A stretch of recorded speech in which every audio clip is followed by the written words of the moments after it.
Muito bem, gente. Olha, eu queria, nessa manhã, começar uma sequência de mensagens que quero levar até o final do ano, nas vezes que estiver por aqui.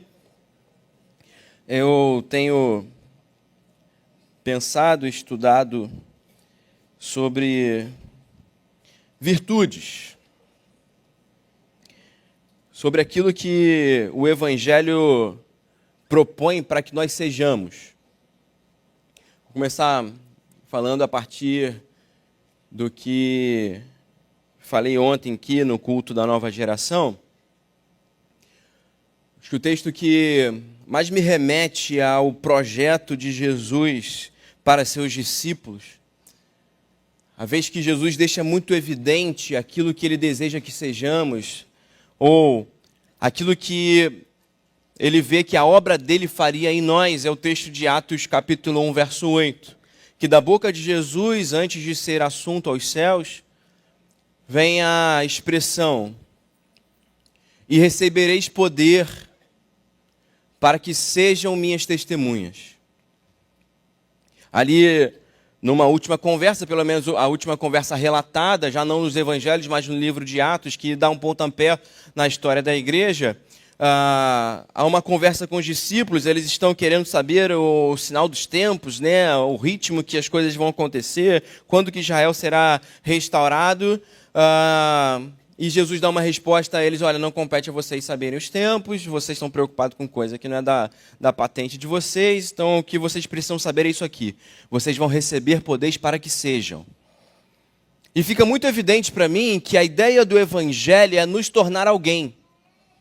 Quando Jesus diz, recebereis poder para que sejam, ele está particularmente dizendo que o Evangelho nos individualiza. O Evangelho nos torna alguém.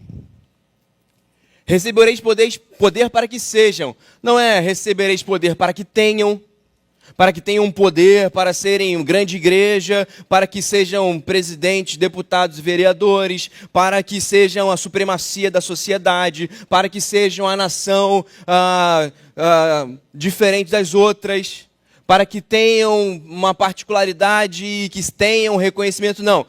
Vocês individualmente receberão poder para que sejam. Para que seja construída uma individualidade em vocês. E que essa individualidade seja construída a partir da convicção e a partir da identidade de que somos feitos filhos de Deus. Então, sempre que a gente faz do Evangelho a ponte para que tenhamos alguma coisa, nós não estamos caminhando com o Evangelho. Sempre que a gente faz da espiritualidade a ponte para que tenhamos sucesso na carreira, para que tenhamos alívio na família, para que tenhamos recursos financeiros, nós estamos fazendo do Evangelho aquilo que ele não se propõe. Porque o que o Evangelho está se propondo a fazer por nós é nos tornar alguém. E construir alguém a partir da identidade de filiação de Deus, e a partir, obviamente, desse Filho amado de Deus que nos é o espelho de vida, que é Jesus Cristo. Então, esse poder que vem sobre mim, que veio sobre mim e sobre você, esse poder que é do Espírito, ele te torna alguém, ele te dá valor. E algo que fica muito claro desde a criação é o valor individual, é o valor da vida humana, é o valor do indivíduo. É a dignidade humana. Ele nos torna dignos. Nós éramos inimigos de Deus, agora somos feitos amigos de Deus. Nós éramos indignos da presença dele, e ele nos dignifica, ele nos torna dignos a partir da obra de Jesus. E a partir dessa concepção, e a partir dessa ideia de indivíduo, olha, o Evangelho está te formando. Eu tenho conversado bastante, principalmente com jovens. A gente confunde um pouco o que nós fazemos do que o que nós somos. E eu tenho dito que a maior dificuldade, o maior desafio da vida, não é o descobrir ou lapidar o que fazemos, mas reafirmar sempre quem somos. Para mim, na construção de vida, a gente devia se esforçar muito inicialmente a construir virtudes, valores e princípios, gostos, desejos que me formam como pessoa. Se eu souber muito bem quem eu sou, o que não faz parte das minhas características, se eu conseguir decifrar para mim aquilo que me é útil, aquilo que me é valoroso, naturalmente, quando eu for vivendo, quando eu for tendo as minhas experiências relacionais, quando eu vou tendo os meus estímulos, eu vou conseguir reconhecer as minhas aptidões. E vai ser muito mais fácil eu saber que eu talvez tenha mais aptidão matemática do que aptidões de comunicação. Eu vou me sentir bem com isso porque eu estou entendendo quem eu sou, eu estou compreendendo essa minha formação, e é natural que alguns tenham mais aptidões que outros em áreas diversas. Eu vou entender que talvez na igreja eu não tenho tanta aptidão musical, eu poderia querer, mas eu tenho mais aptidão de fala. E é por isso que eu não canto, apesar de ter inveja de quem canta, como o pastor Novaes. Eu juro para você, meu sonho era pegar um violão e cantar aqui e ver todo mundo chorando. Seria muito legal, mas eu não tenho essa aptidão. Graças a Deus eu não gastei um centavo com violão, porque tentando tocar um violão emprestado eu não consegui. Mas a gente vive se frustrando porque a gente não faz o que o outro faz. E na verdade isso tem muito mais a ver com essa inconsistência de construção de quem eu sou do que o outro ser melhor que eu. Então, se eu sei quem eu sou, e depois eu descubro as minhas aptidões, eu vou olhar para a vida, eu vou olhar para o externo e vou falar assim, olha, eu posso ser útil na sociedade, na igreja, nisso aqui. E então eu encontro meu lugar no mercado de trabalho, eu encontro meu lugar no serviço. Depois que eu encontrei meu lugar no serviço, aí sim, eu posso olhar para as finanças. E o que eu vejo é que essa geração está cada vez mais ansiosa para saber o quanto ganhar, ou o quanto ganhará, sem antes conseguir formar a sua individualidade. A última pergunta é quanto eu vou ganhar, não é a primeira. E talvez você, pai, mãe, avó, esteja pressionando o pessoal, olha, eu fiz educação física e teologia. Se você olhasse para mim com 17 anos e falasse assim, ó, você vai passar dificuldade financeira, hein? Faça uma educação física. Se você tem aptidão de esporte, faça educação física. Faça aí os seus cursos não convencionais. Corra para a vida da forma que você quiser, com as aptidões que você tem. Eu estava compartilhando ontem, a gente fez um podcast, fazendo a propaganda aqui, a gente fez um podcast sobre carreira, e eu falei, olha, eu conheço um engenheiro que não prosperou na vida, mas eu conheço um pedreiro que é muito rico. Porque sabe quem é, sabe suas aptidões, lapidou suas aptidões para o mercado de trabalho e tem resultado financeiro no final. Porque não é sobre quanto ganha. É sobre se eu sei quem eu sou. E se sabendo quem eu sou, principalmente diante do Evangelho, eu consigo me apropriar daquilo que Paulo fala, quer comais, quer bebais, façam tudo para a glória de Deus, e com essa expertise espiritual de que, olha, eu tenho em mim o desejo de ser sal e luz onde eu estou, então aquilo que eu colocar nas minhas mãos eu vou fazer da melhor forma, não somente para uma contrapartida financeira, mas principalmente para reluzir a luz de Jesus em mim. E aí, sendo pedreiro, engenheiro, médico, pastor ou qualquer coisa que eu sou, que eu serei, eu sei que sou para a glória de Deus. É por isso, eu não vou falar sobre finanças, estou aqui dando só um exemplo para começar essa conversa. É por isso que eu acredito que a gente precisa prestar mais atenção nas virtudes que o Evangelho nos traz de formação do nosso caráter e do nosso interior. Talvez você esteja aqui clamando pela sua família e você esteja, nossa, eu preciso de respostas, eu preciso de consolo, eu preciso de uma palavra que me dê coragem para viver. E sim, o que eu queria te falar é que a coragem que Deus quer dar para você é uma coragem formativa. Não é só uma coragem passional, não é só uma coragem afetiva, não é só um momento sentimental. A coragem que o Espírito nos dá, que é aquilo que Paulo fala para Timóteo, olha, ele não nos deu o espírito de covardia, mas de coragem e intrepidez, é uma coragem que forma o meu caráter. É uma coragem que é constitutiva, é uma coragem que transforma o meu ser e me faz enfrentar a vida com esses valores e essas virtudes. E a primeira virtude que eu queria citar, e essa virtude para mim é a primeira e é a mais importante. É a primeira e é solo para a gente pisar com muita força. A primeira virtude que eu queria trabalhar com vocês hoje é a virtude da humildade. É a virtude da humildade. E para isso eu queria que você abrisse comigo, por gentileza, no livro de Tiago, capítulo 3. Eu vou ler o verso 13 apenas. E hoje eu queria conversar com você sobre humildade. Tiago 3, 13. Diz assim a palavra de Deus: quem é sábio e tem entendimento entre vocês, que demonstre pelo seu bom procedimento e por meio de obras praticadas com a humildade que provém da sabedoria. Deus aplique ao nosso coração a sua palavra. Eu já quero te convidar aí a ler depois esse capítulo 3 de Tiago, para você ter um panorama maior do que Tiago está tratando aqui. Tiago está tratando nesse capítulo sobre sabedoria, sobre uma diferença entre uma sabedoria carnal e diabólica para uma sabedoria bíblica e espiritual que vem do Senhor. Quando ele acaba esse trecho em que ele descreve a diferença das duas sabedorias, e Tiago aqui está falando para um conjunto de igrejas, a carta ela não é endereçada como uma carta de Paulo, né? Você lê, por exemplo, as cartas que temos estudado aí na EBD, Efésios, Filipenses, Filemão, Romanos, essas cartas elas são direcionadas a igrejas específicas. Tiago está enviando aqui para as igrejas da Ásia Menor, então é um grupo de igrejas que está vivendo um momento de aflição. Você lembra lá como começa o livro de Tiago? Olha, vocês vejam como uma fonte de alegria o fato de passarem por diversas provações. Então, Tiago está trabalhando com um povo que está sofrendo perseguição.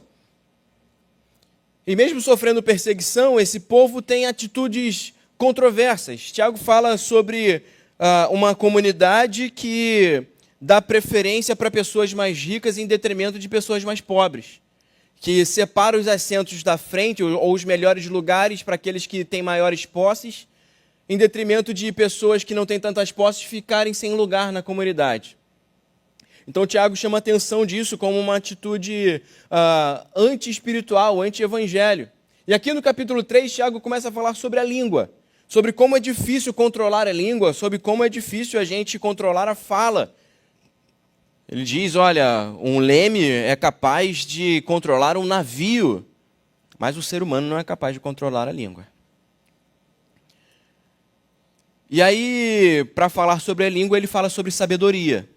Muito propriamente, no tempo de Tiago aqui, nesse tempo greco-romano aqui, nessa cultura greco-romana, sabedoria é um assunto muito especial e muito requisitado. Nós estamos aqui sobre a influência de Platão, de Sócrates e diversos desses pensadores que formam o pensamento ocidental hoje ainda. Fazem parte da construção do nosso pensamento. E para eles, a sabedoria é uma fonte de domínio. Então, o mais sábio é aquele que domina. O mais sábio é aquele que tem boa retórica, e por isso ele fala enquanto aqueles que são alunos, sem luz, sem revelação, sem entendimento, ficam calados. Então, na cultura greco-romana, a sabedoria ela é um fator impositivo. Quando você consegue se impor sobre as outras pessoas, quando você consegue arrogar para si maior predomínio, em detrimento de outras pessoas te servirem, você é um sábio. Esse período também é um período que há uma filosofia que a gente conhece hoje como a filosofia estoica. Se você sabe um pouco da filosofia estoica, e recentemente ficou em moda, né? Falar, não, pensamento estoico, né? Um monte de livro aí, você entra na livraria, lá tem uma parte do estoicismo. O pessoal acha que é bom, mas a ideia do estoicismo é você ser independente. Então, parte do pressuposto que o indivíduo que depende de outras pessoas é um indivíduo fraco. É um indivíduo frágil. Então, a ideia de você não ter sentimentos ou não responder aos seus sentimentos, de ser alguém muito pragmático, muito prático, é para que você não seja frágil demais a ponto de depender de outros, depender do consolo e da ajuda de outros. Você precisa ser uma pessoa independente. Nada muito distante do que nós caminhamos como sociedade hoje. Eu tenho dito que o maior problema, você pode falar um monte de coisa que você ouve na internet aí, ideologia de gênero é um problema, governo é um problema, mas o maior problema da sociedade hoje, o maior paradigma anti-evangelho hoje é o individualismo. Cada um vivendo no seu quadrado, cada um vivendo no seu ritmo e cada vez acelerando mais, cada um competindo mais com o outro. Porque essa é um pouco da ideia de uma sociedade sábia. Olha, você está em competição o tempo inteiro. E quando o evangelho começa a nos formar, e quando a gente ouve Tiago falando aqui, no meio dessa cultura greco-romana, no meio dessa ideia de independência, no meio dessa ideia de predomínio sobre os outros, Tiago vai completamente na contramão, assim como, obviamente, Jesus vai completamente na contramão, que dizem pra gente, olha, sejam humildes, sejam dependentes, sejam frágeis. Na verdade, essa palavra humildade, traduzida aqui no livro de Tiago, na carta de Tiago, ela é a mesma palavra traduzida nas bem-aventuranças como mansos, que significa de uma forma muito prática e direta uma força controlada.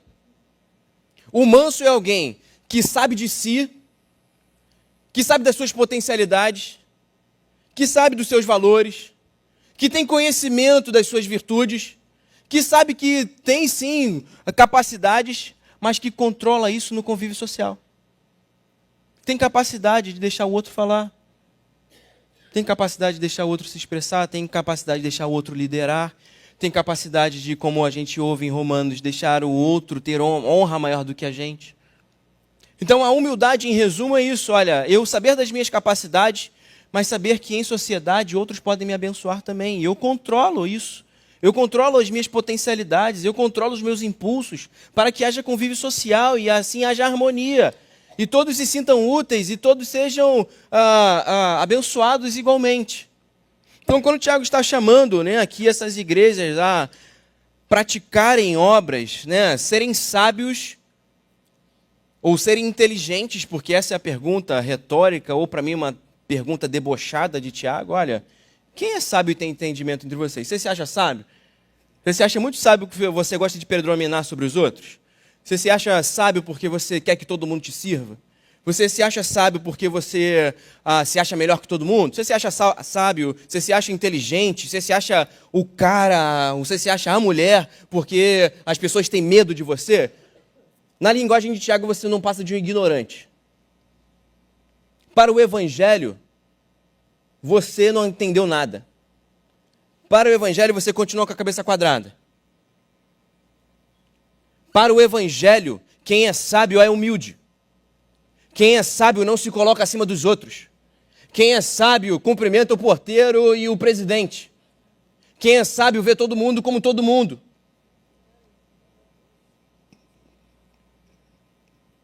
Me assusta ver na igreja gente arrogante. Ou como Paulo diz para Timóteo, pessoas com falsa humildade, como os fariseus. Qual o problema de Jesus com os fariseus? É falsa humildade.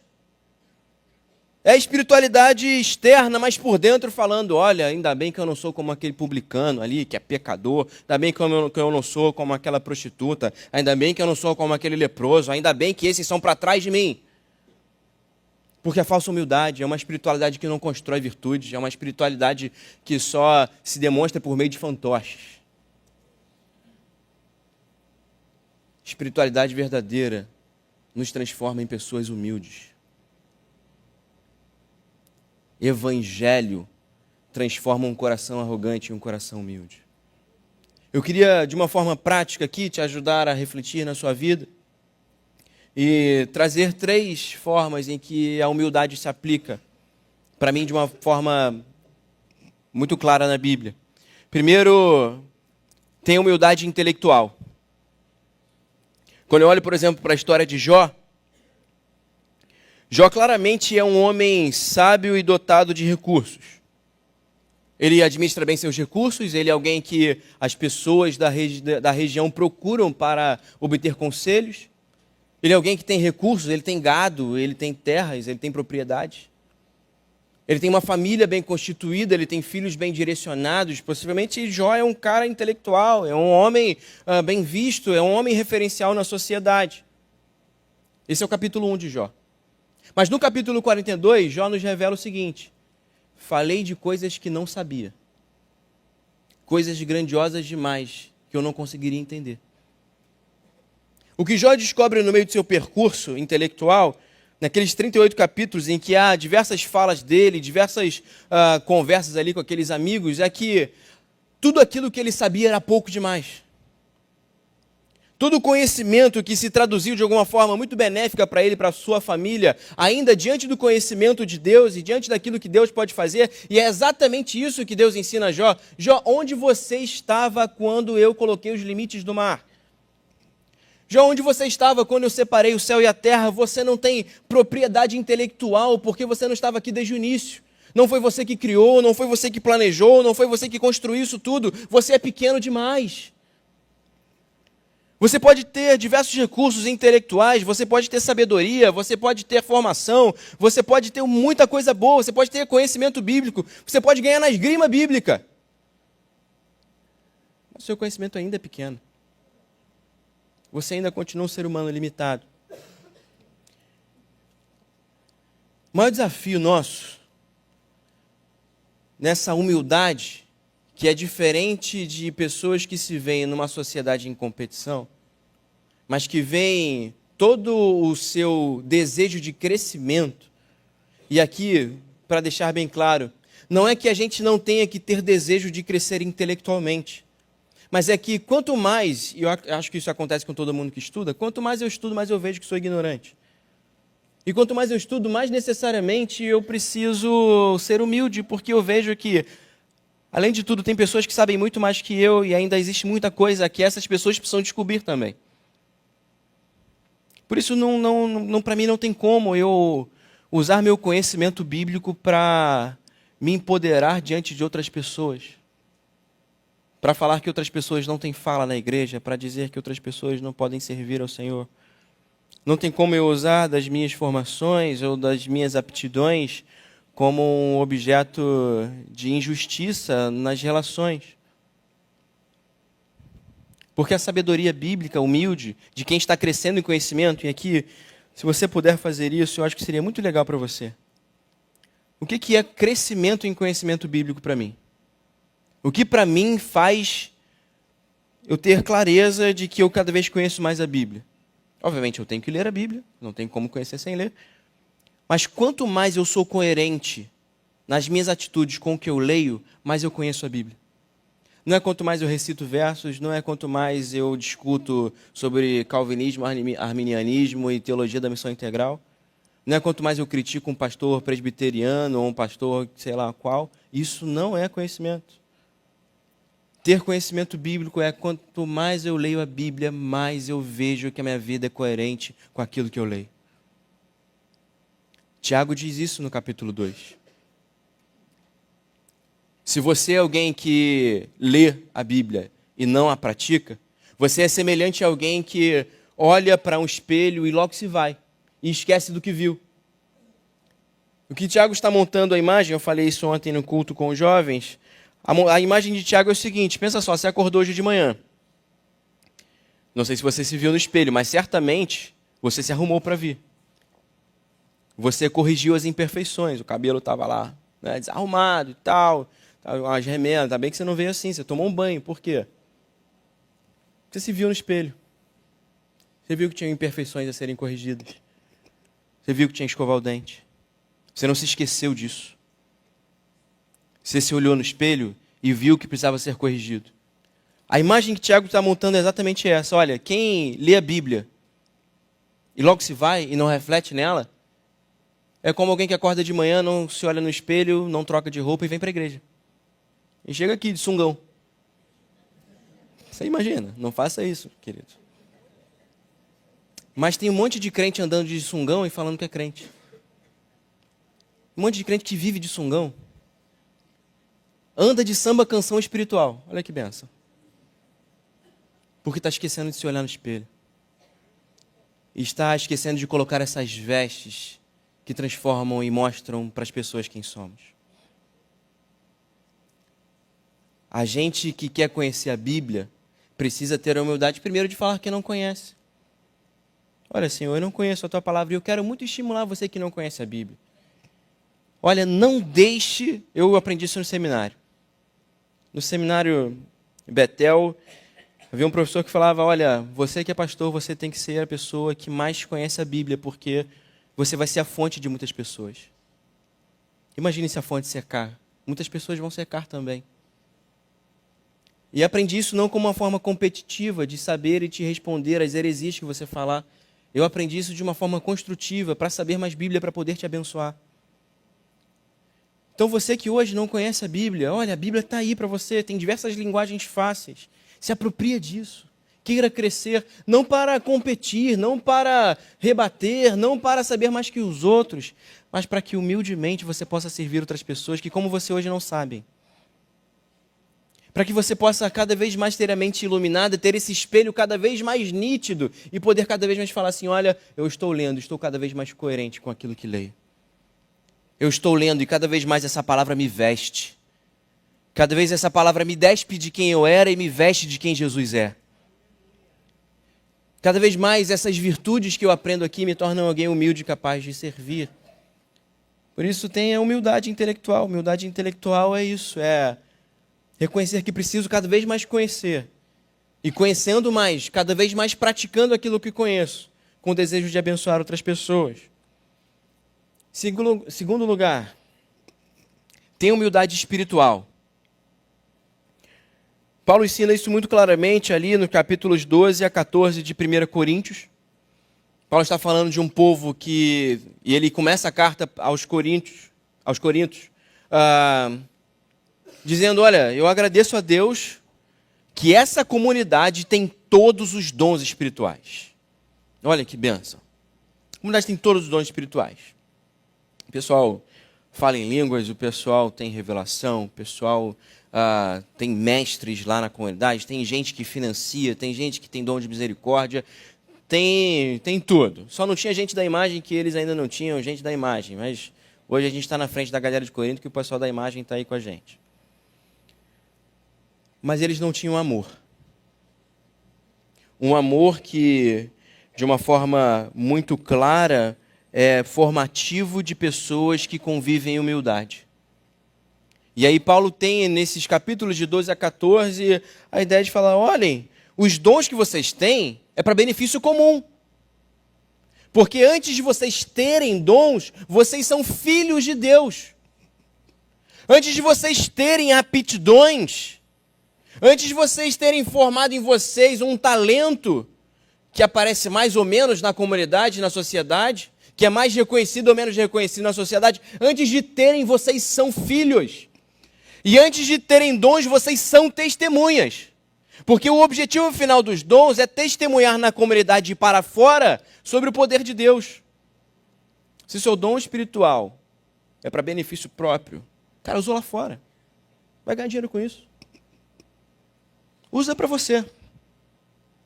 Mas não vem aqui dentro perturbar a ordem de Deus.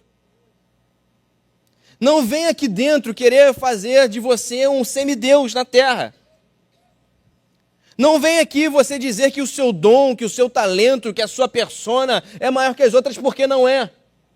Porque espiritualmente, o que é a grande verdade sobre todos nós aqui, sobre todo mundo na face da terra é: todos pecaram e destituídos foram da glória de Deus.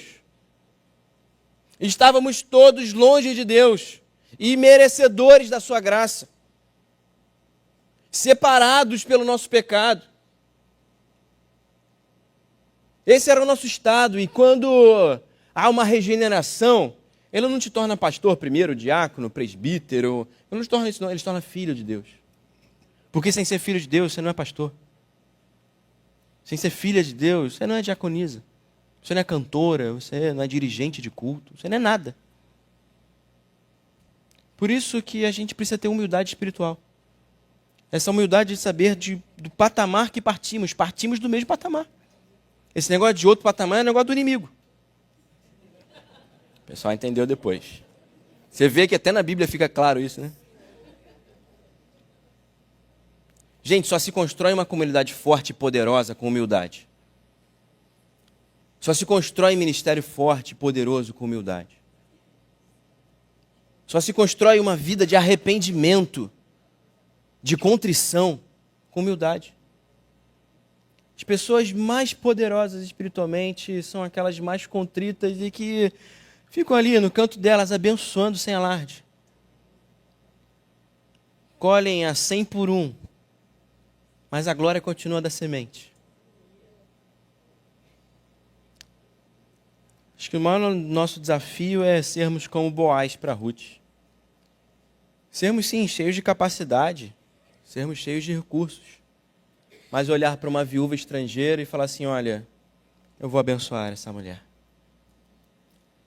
Quantas pessoas você tem deixado de abençoar porque você continua no topo da pirâmide? Considerando que na igreja nem pirâmide tem. Isso era para o faraó do Egito, isso não era para a gente. Você quer ser forte espiritualmente? Você quer ser poderoso em frutos? Você quer abençoar pessoas? Dê um passo para trás e seja humilde. Dê um passo para trás e se torne servo. Porque a última humildade, a última aplicação que eu quero fazer dessa ideia de humildade é a humildade social, que eu acho que é o barco de tudo isso. Humildade das relações. Jesus faz algo incrível, que é dentro de uma cultura, no final do seu ministério, um dos principais ensinamentos que Jesus tem para os seus discípulos, Jesus toma o lugar do escravo, se despe, pega uma bacia, pega uma toalha e faz o papel de um escravo.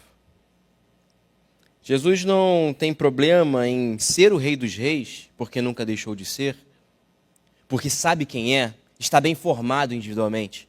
Jesus não tem aquele melindre de, poxa, será que vão me ver aqui fazendo isso? Será que vão me ver limpando a lixeira?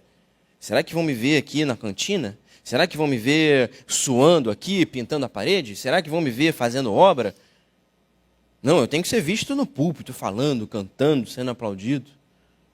Isso é de coisa de gente melindrada. Gente que não está certa de si. Gente que ainda não se formou bem por dentro. Jesus não tem problema com isso. Ele é o Rei dos Reis. Ele é o Rei da Glória. Ele é o Criador do Universo. Ele é o soberano. Ele é o Senhor de tudo e de todos. Ele é o que venceu a morte. Mas ele se despe como um escravo, pega uma bacia e uma toalha e lava os pés. Porque está bem formado interiormente. E bem formado interiormente, o desejo dele é mostrar que ele está criando uma nação de servos. Que são médicos, são doutores, são psicólogos, são nutricionistas, são donas de casa, são pedreiros, são eletricistas. Mas isso tudo é o que fazemos. O que somos servos. Então, se a igreja precisa de pedreiros hoje, eu que sou um médico, souber pintar uma parede, eu vou pintar uma parede. Qual o problema?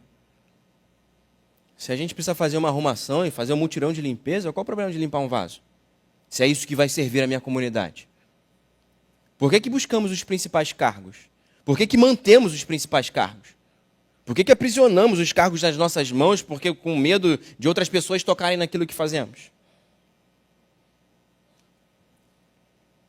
Se o objetivo final é servir, que sejamos como Jesus, que nos serve como um crucificado, que nos serve como um ressurreto, que nos serve enchendo o nosso coração do Espírito, mas que nos serve como um escravo lavando nossos pés.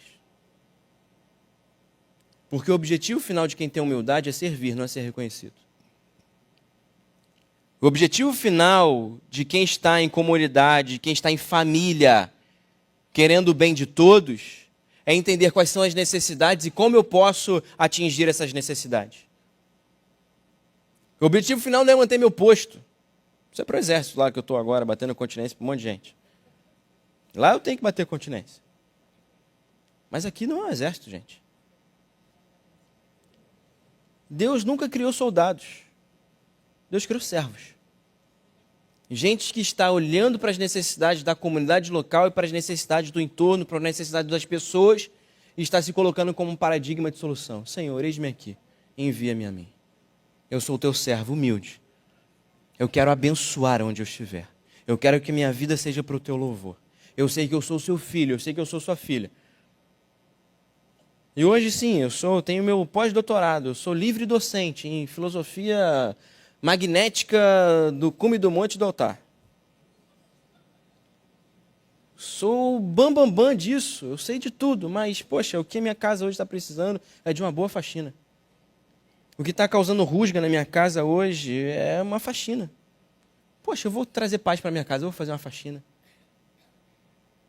Por que você não pode ser assim, querido? Por que a gente não pode fazer isso? Se o Espírito nos forma e nos torna testemunhas e nos dá a virtude da humildade para sermos como Ele. E aqui, para encerrar, esse que é o Rei dos Reis, esse é o que é o dono de todo conhecimento, quando veio aqui na Terra, ele deixou muito claro que as palavras que ele dizia não eram as suas. Olha, tudo aquilo que eu falo vem do Pai. Jesus tem humildade intelectual. Ele é o mesmo com o Pai, mas ele quer deixar muito claro. Olha, eu estou reproduzindo palavras que eu recebo, eu não sou um fim em mim mesmo, eu estou dando glória ao meu Pai. Eu me aproprio de palavras que vêm de outra pessoa, porque é Ele que eu quero traduzir para vocês. Jesus, que conhece todas as coisas, tem humildade intelectual. Gente, por que a gente não tem? Por que a gente não fala assim, olha, eu não sei, vou procurar saber depois? Jesus diz, olha, as obras que eu faço não são minhas obras, são obras do meu Pai Celestial. Quando Jesus está terminando e se despedindo ali dos discípulos, na oração sacerdotal, no capítulo 17 de João, Jesus diz, Pai, glorifica-me, porque se o Senhor não me glorificar, não aconteceu nada. Eu dependo do Senhor. Jesus não é um estoico, inveterado, Jesus é um dependente. Jesus tem humildade espiritual. Senhor, seja feita a sua vontade, mas não a minha. Jesus, como um servo diz em Mateus 11, 29, aprendam de mim, que sou manso e humilde de coração. Jesus tem humildade social de falar, olha, eu sou o Rei dos Reis, sou o Rei da Glória, eu sou dono de todas as coisas, fui eu que criei tudo. Mas quanto a vocês que estão sofrendo, venham a mim, eu estou aqui para vocês. Eu estou aqui para servi-los. Eu estou aqui para aliviar a vida de vocês. Eu estou aqui para ser um paradigma de solução para as suas necessidades. Minha oração é que nós sejamos uma igreja humilde. Minha oração é que sejamos líderes humildes. Líderes dependentes. Líderes que não estão acima de outros, mas que estão compartilhando o ministério. Minha oração é que sejamos um povo humilde, que recebe bem aqueles que estão chegando. Porque tem gente que está aqui há 40 anos, tem gente que está aqui há um dia, um domingo, acabou de chegar. Somos todos filhos de Deus. A gente não manda nisso aqui, porque isso aqui fica e a gente vai. Mas enquanto a gente estiver aqui, que sejamos servos. Cada pessoa que chegar aqui fique impactada com a nossa humildade. E que assim a nossa vida seja para o louvor da glória de Jesus. Que sejamos famílias humildes. Sejamos maridos humildes. Que sejamos esposas, que sejamos filhos humildes. Para a glória do Senhor.